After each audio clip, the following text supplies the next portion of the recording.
What's going on, everybody? This is Unfiltered Wrestling. I am Dan Unfiltered. My co-host is not here today. He will be back next week, I hope, at least. But let's talk about it. Let's talk about this week in wrestling. AEW versus NXT. That's what everyone wants to talk about. Sorry, Raw. Next week we'll talk more about Raw. Yeah, Bobby Lashley and Lana made out. Spoiler. And Brock Lesnar beat the shit out of Rey Mysterio and his son. There you go. That was Raw for you. Let's get to what really matters. And that is AEW versus NXT. It was crazy. It was crazy. I'm gonna talk about AEW first. I watched AEW first, and then I pre-recorded NXT and watched NXT afterwards. AEW started off pretty damn good. Had Cody. Basically, he's a Triple H's gimmick, which hey, I'm cool with it. With his very attractive wife, good lord, Brandy Rhodes. Oh, Jesus Christ! But let me get to the point. He had a good little match against Sammy. He's a young up and comer for Guevara, I think. Guevara. I can't remember his last name. But against Sammy, he's a good up and coming young heel for AEW and a damn fine wrestler. And that's what they delivered. A pretty damn fine wrestling match. They even had a little video package to try to hype it up beforehand, like give it like a pay-per-view vibe. I was good with that. I kind of wish they would have kept that up in like some of the bigger matches later, like Pac versus Page. That would have been really nice to have a little video program before it, hype it up. But Cody won. That cool and a good match. There were a ton of kickouts, but it was a fun match. The crowd was hot. Everyone loved it. Afterwards, Chris Jericho came out, and I knew someone was going to come out and interfere because it's the first episode of the show. They gotta, start off with some type of haymakers. Jericho came out, beat up Cody Rhodes. It was nice. It's just to start selling. They have a title match next month on pay-per-view for the AEW title. Chris Jericho versus Cody. I'm good with that. That's a good match. I will say I would have liked AEW's main event to be a title match. Like Chris Jericho versus... If they want to save Cody for the pay-per-view, that's fine. But Jericho versus somebody. Just find me some babyface on the roster. How about a rematch versus Hangman Page? I've been fine with that. Maybe even Kenny Omega. I know that's a pay-per-view quality match, but just don't give it a proper finish, and it's okay. I mean, it's your debut show. But nonetheless, next match, it wasn't much. It was MJF against Cutler, and it wasn't a great match. The in-ring work wasn't amazing. It was like watching The Miz wrestle The Miz. It just wasn't bad, but it wasn't good either. So, but MJF though, he's a future star, and he's basically EC3's clone. If EC3 can get the hell out of his WWE contract, go to AEW. Maybe you and MJF can be a damn tag team. It's the same gimmick to the T. His name is an acronym. EC3 MJF. They're literally he's got the exact same gimmick as TNA Impact's version of EC3. Not a bad thing. Just saying, EC3, get the hell out of WWE. And then we got of course, Pac, also known as Neville. Damn, I miss Neville. 205 Live died the day Neville quit. Damn, I used to watch 205 Live religiously. Neville left. Nobody gave a shit. But anyway, Pac versus Hangman Page. Very good match. Pac won. Which, it's not confusing because I'm surprised because they're really building Pac up to be some serious heel. At the last pay-per-view, All In, Pac beat Kenny Omega clean. Kenny Omega. I didn't see that coming. And now he beats Hangman Page.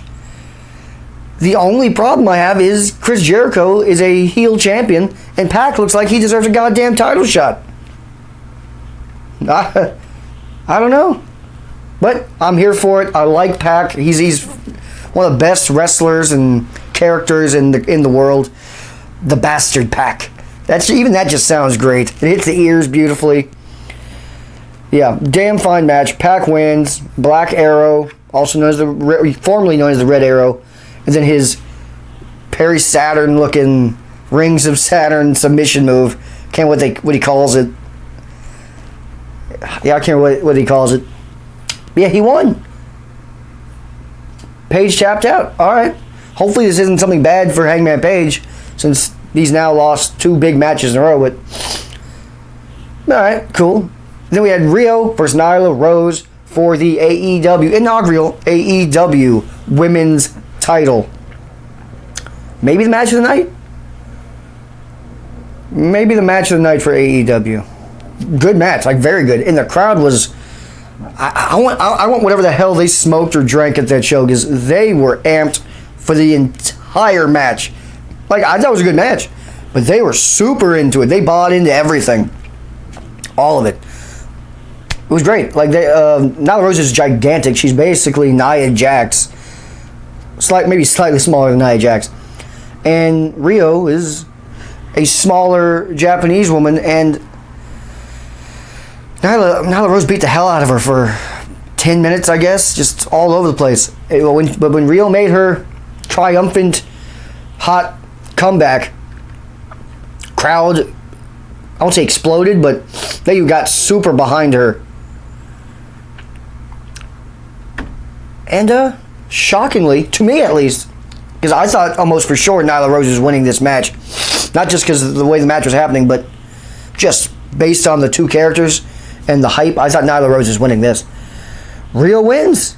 Hits her with like a Kinshasa type of thing. It was like a running knee. She fucking wins. Hey, the funny thing is, when they gave Rio her title, that thing was so small. If I would have seen the title first, I would have known Rio was going to win. There was no way in hell to giving that tiny, tiny title to big old Nyla Rose. It would have looked ridiculous. Like, it was really small. It was like holding this. The thing was super thin. I think they're going to have to do something about that title. It looks ridiculous. I know it's women's title, but good lord, that thing looked really small. Really small. But afterwards, she had a translator come out, and they were going to, I guess, speak in Japanese, he was saying, to their fan base. It was kind of odd. And Nyla Rose attacks her and him from behind. There were a couple botches in the match, I will say, but the women played it off pretty well. It was a little sloppy, but still a good match, and they played off botches well. If you can play off a botch and keep the match flowing, it's usually fine. And that was the case here. It was fine. Yeah, she powerbombed her translator, beat the hell out of Rio. Strangely enough, Kenny Omega came out and saved her. Yeah, I don't know. I didn't understand that. I don't know if there's something I didn't see on YouTube from the Elite channel. Yeah, I don't know. Maybe they'll explain it. Maybe they won't. Maybe it was just to try to get Kenny Omega over more as a babyface to the new viewer, like myself. I just thought it was strange. I just thought it was strange. And then we had our main event. 6-man tag, which like I said, I would have preferred this being a more like newsworthy title match and just have Chris Jericho retain. But instead it was the Elite, which is Kenny Omega and the Young Bucks, versus Chris Jericho, and they did advertise it as mystery partners for a few weeks now, but I guess the hype and the bloggers and all that started talking about who it could be and getting excited. Maybe it's CM Punk. Let's be serious, it's not. Maybe it's the Revival. Maybe it was the Hardy Boys. Damn, the Hardy Boys would have been great. Ugh, they would have been great on AEW. But no, since they knew it was going to be the obvious Santana and Ortiz, once they saw the hype train and speculation starting to skyrocket, they deaded that. They killed it and just said, nope, it's these two. So they were no longer mystery partners. They just put it out there in the beginning of the show. That's your match. No one get excited. Please don't get excited, because they didn't want people to be let down. Smart, I guess. They just never should have had them as mystery partners to begin with. But the match only went like 3 minutes before Kenny Omega was about to do a inside-outside rope dive, tope suicida, and pretty cool camera work here. I'll give him that. Pretty cool camera work. Kenny Omega, as he's like crouching down, getting ready to do his dive, behind him stands Jon Moxley. Just really creepily gets up. It was pretty menacing looking. And Moxley, if you don't know, used to be Dean Ambrose. So, and he attacks Kenny Omega, which I got one problem here. The ref was right there. There's no DQ. This match was a normal match, not like a no DQ match. But the ref didn't DQ him, and he beat the holy shit out of him. Like they fought outside the ring. They fought to a VIP section. Apparently they have, which is like there's a glass coffee table and some couches and sofas and chairs and shit, and some fans. And he gives him his finisher, the Dirty Deeds, also now known as the Death Rider, through head first through the damn glass coffee table. And I'm hearing it wasn't a gimmick table, which, holy shit! If that wasn't a gimmick table, so that wasn't smart. Don't get these guys fucking injured on your first show. But the spot looked beautiful. It looked fantastic. Like, that's something you're not gonna see on WWE. So it's stuff like that is what's gonna keep people around. The stuff that isn't PG, that's different. That's something that they can say, we can show you this.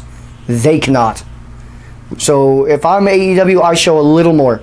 Don't go all ECW on us and have chairs and shit every match. But let's keep brutality in the show a little bit. Like, let's remind people that we can do it, they can't. Make sure people know that. But yeah, and then after the attack, the camera went back and the match just continued. Just 2-on-3, Young Bucks versus Chris Jericho, Ortiz, and Santana. And it was odd. The crowd was kind of like, what? We thought it was a DQ, but we're continuing. There's no explanation of why it's continuing. The crowd was kind of dead because we were way more intrigued on what's happening over there with Ambrose and Omega or Moxley and Omega than this now 5-man tag match. It was like, don't care that much. But it was a standard little match. Young Bucks kind of got the crowd back into it because they're fucking good at wrestling. And Chris Jericho and Ortiz Santino, they win. 3-on-2 handicap match, they win. I'm okay with that. That's fine. Keep Chris Jericho looking strong. After the match, though, this is when it gets a little intriguing. After the match, all hell kind of breaks loose because they of course, heels are now beating up the Young Bucks afterwards. Baby faces start coming out from the locker room. Heels start coming out. It's kind of crowded. People just fighting. And then out of nowhere comes Jack Hager, formerly known as Jack Swagger, who is my guy, Jackie Swags. I like Jack Swagger, so I'm okay with this. A lot of people shit on this. I don't know why. A lot of people shit on it because a lot of people don't like Jack Swagger. And some people can call it like a TNA type of move where you take a WWE mid-carder and make them a top guy immediately. Relax, everybody, relax. Jack Swagger's a former world champion, and if he didn't have a lisp, he'd still be in WWE as a multiple-time world champion. Vince just hated his damn lisp. That's all there was to it. I liked it. Jack Hager looked badass. He looked like a menacing man, and he kicked the shit out of everybody. Beat everyone's ass. And the show closes with the visual of the heels, locked arms, holding their hands up, and standing tall. It was alright. I was okay with it. I would have liked a stronger visual, if you know what I mean. Would have liked a stronger visual. Like maybe Moxley and Omega, that fight maybe should have happened towards the end of this. and have it end with the glass spot and see them both laying there. Just a stronger visual. I mean, guys, it's your first show. Heels standing tall is very cliche. Like, you could do that on any show. That happens on every fucking Raw, and it's like, okay, cool, end of Raw. Little timestamp happens, you're like, pfft, or branding stamp, and people just, that's it. That's what it felt like. It felt like just another show. So that was my main problem with it. But overall, very good show. I did have higher expectations because it was their first one, though. That's all I'm saying. Now let's talk about NXT. Man, NXT immediately raised the bar in their first match, an NXT title match. And Adam Cole versus Matt Riddle, and they knocked it out of the park. And that wasn't even the best these two could do. Like, if this was a takeover, this match would be twice as good, and it still was fantastic and was the best match of the week. It beat anything that happened on Raw, beat anything that happened on AEW, beat anything else that happened on NXT. It was a fantastic match. Adam Cole retains in a very, very good match. Interesting thing here is what happened afterwards. Finn Balor comes out. His music hits. The place erupts. I erupt. It was crazy. Very unexpected. So, yeah. NXT kind of one-upped them right out of the gate. We have a Finn Balor, Adam Cole stare down. Finn basically saying that he is back on NXT. I'm assuming it's semi-permanent. No one's ever permanent on NXT. But I think it's going to be for a while. And I'm all for that. NXT needs him, and he needs a fresh change. Good to go. We had a Velveteen Dream promo. It was standard. It wasn't his best. I'm just not excited for him versus Roderick Strong anymore. I don't care. So I'm hoping he moves on soon out of this feud, because it's I'll be honest, it's boring. Roderick Strong has zero charisma. Dream is just being wasted in this feud. That's all there is to it. And then let's just get to the main other talking points. Because no offense to Mia Yim and Io Shirai, very good match. That was a fucking great match too. It was really good. They have great chemistry. I hope they continue with that with a feud. I want to see them wrestle like 2 more times. They were really good together. Io Shirai wins, but we gotta get to the talking points. Shayna Baszler beats Candice LeRae, retains her AEW or NXT Women's title. Cool. The match was okay. It wasn't great. It was okay. Who cares? No offense, but I don't know who the hell's left for Shayna Baszler. Unless you're bringing Nia Jax down from the main roster or Rhea Ripley to actually have a feud with, there's no one left for Shayna on NXT. And I doubt they're doing Io Shirai versus Shayna again, but this time heel. So I don't know. Candice was the last one left. But let's get to it. The main event, NXT Tag Team titles on the line. It was the Street Profits fighting Undisputed Era. We knew Era was going to retain. We knew that. They have this storyline going. And Street Profits should be coming up. Like, they are kind of up on the main roster. It's very confusing what they're doing with them. So hopefully this was Street Profits' last match down there, but probably fucking not. Undisputed Era, they retain. But in the match, it went on too long, so I can't really talk too much about it. It went on way too long. The crowd kind of died for it. It overstayed its welcome, I'll say that. But after the match, Adam Cole is out there celebrating with his boys. Here comes this Marilyn Manson sounding music, which is Tommaso Ciampa returning. I'm all for it. I'm all for the only problem here, and then the show closed with that visual of Ciampa staring directly at the NXT title Adam Cole was holding by his hip. Didn't look Adam Cole in the face or anything, just stared at the title until right as the closing moments, He meets him eye to eye, face to face. Show ends. That's a strong visual. That's what AEW needed. My only question is, who's Adam Cole's feud going to be against? I don't know. Is it Balor? Is it Ciampa?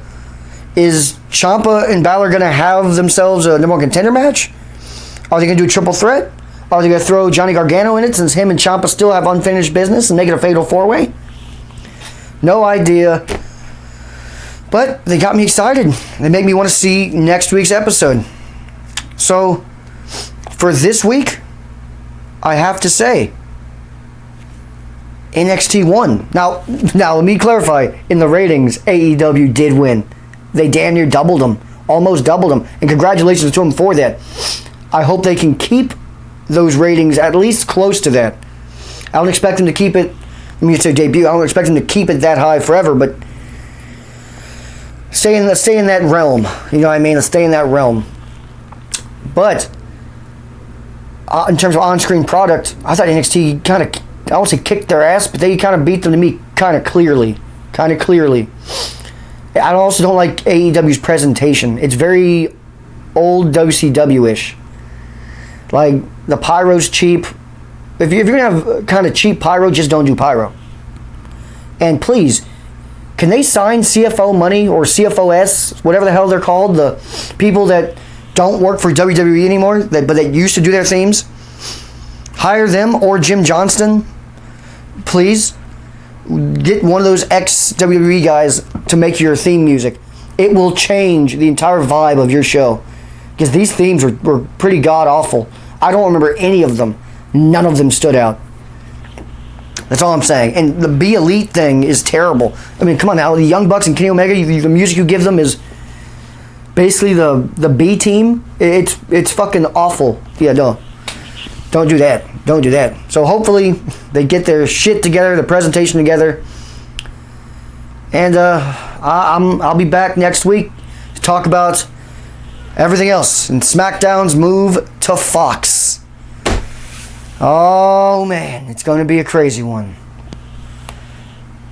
I'm out. Please subscribe. Tell your friends. Because I know only way to grow this channel is through wrestling fans telling other wrestling fans.